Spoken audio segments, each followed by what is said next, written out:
Let's get the thoughts now. Shabir Razvi, he's Director of International Finance Solutions Associates, and he joins us now, and you're very welcome. Thanks for coming on. Firstly, we're just listening there to what Europe hopes to do to shield its companies from these sanctions being imposed by America. But can they really do that much to protect these companies when we hear the likes of Total, for example, saying, look, regardless, we're going to have to pull out of Iran?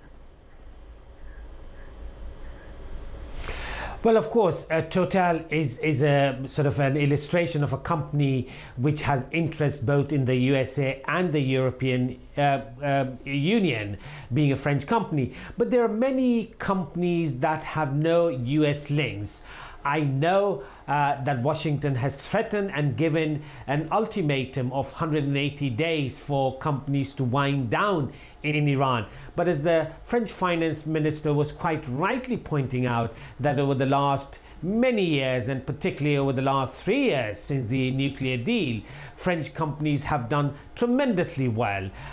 Every other car in Tehran seems to be a Renault or a Peugeot. Accor Group opened 2 hotels just outside Imam Khomeini Airport, Ibis and Novotel. So French have huge exposure in Iran. Similarly, Germany has been doing tremendous business. There are many German banks, particularly the provincial banks, which have no exposure to the New York market, like Deutsche Bank and others. They have been facilitating transactions between Iran, German companies and other European countries. At the end of the day, what I think is important is that, you know, we talk about sovereignty. Is Europe going to have its economic sovereignty? Is Europe going to enjoy its political sovereignty? Is Europe going to enjoy international status by having a sovereign voice rather than following Washington carte blanche? That's all very well, Shabir, but it's money that makes the world go round, and if people are going to lose money, they're just going to fall into line, aren't they? Well, I think this is again a red herring. Washington is making a lot of noise that it will penalize companies. There are lots of other options that are available to the European Union. We can straight away start, if you like, taxing many of the European American companies that operate here. For instance, Amazon, they don't pay much tax, as you know, or Starbucks, multiple other, Facebook, you name it, all the sort of IT sector, other sectors that are benefiting by paying no taxation. Perhaps we could legitimately tax these companies in a discriminatory manner so that Washington understands what's going on.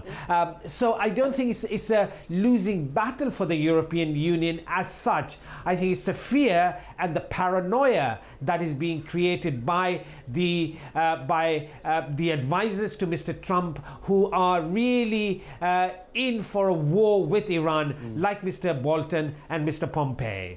I suppose it does work both ways, though, doesn't it, Shabir? I mean, we've heard from the EU there's a chance or a threat that they could actually start accepting euros for Iran's oil, or pay for Iran's oil with euros and not the petrodollar. I mean, that significantly could hurt America too.